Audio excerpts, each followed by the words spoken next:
Bonjour et bienvenue dans cette nouvelle série de vidéos sur la géométrie sacrée. Nous allons avancer pas à pas pour tenter de comprendre les anciens bâtisseurs. 1. Le point. 2. La droite. 3. Le triangle. Le nombre 3 est symbolisé par le triangle équilatéral qui est le premier polygone régulier que l'on obtient en 2D, avec un minimum de côtés possible. 3 lignes droites de même longueur. C'est aussi la forme géométrique la plus facile à tracer à la règle et au compas, puisqu'elle s'obtient simplement avec 2 arcs de cercle. Au départ d'une droite de côté 1, tracez un arc de cercle de rayon 1 depuis les extrémités de ce segment, puis rejoindre l'intersection avec les extrémités de la base, et l'on obtient un triangle équilatéral de côté 1. Tout simplement.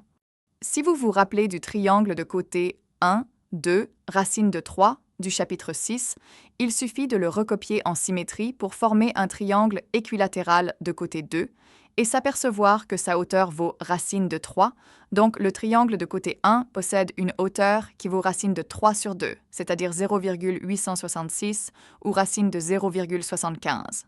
Cherchons les centres des cercles inscrits et circonscrits.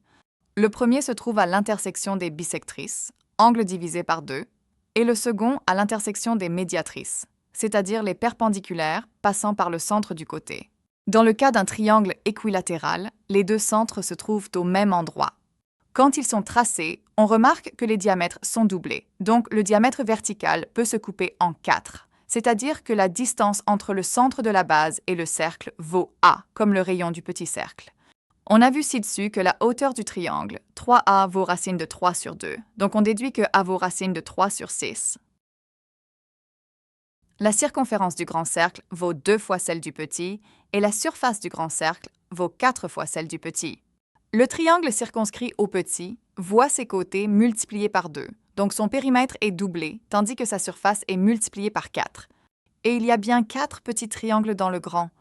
Au départ d'un cercle donné de rayon 1, tracez un triangle équilatéral inscrit. Que valent ses côtés? Racine carrée de 3, donc 1,732. Et sa hauteur? Racine de 3 fois racine de 3 sur 2, donc 3 demi, égale 1,5. Nous avons vu plus haut que la hauteur du triangle inscrit valait 3 quarts du diamètre du cercle, donc 2 fois 3 quarts égale 6 quarts égale 3 demi égale 1,5. Puisque la hauteur est divisée par 3, on peut découper chaque côté du triangle en 3 et le diviser en 9 petits triangles. On a donc un hexagone au centre, un ensemble de 3 losanges et une tétractys que nous verrons au chapitre 18. L'ordre des vidéos est important pour bien comprendre toutes les notions présentées. Dessinez un maximum, bon visionnage et bonne recherche graphique. Merci d'avoir regardé cette vidéo. À bientôt sur notre chaîne Sacrée Géométrie. N'hésitez pas à partager, liker ou laisser un commentaire.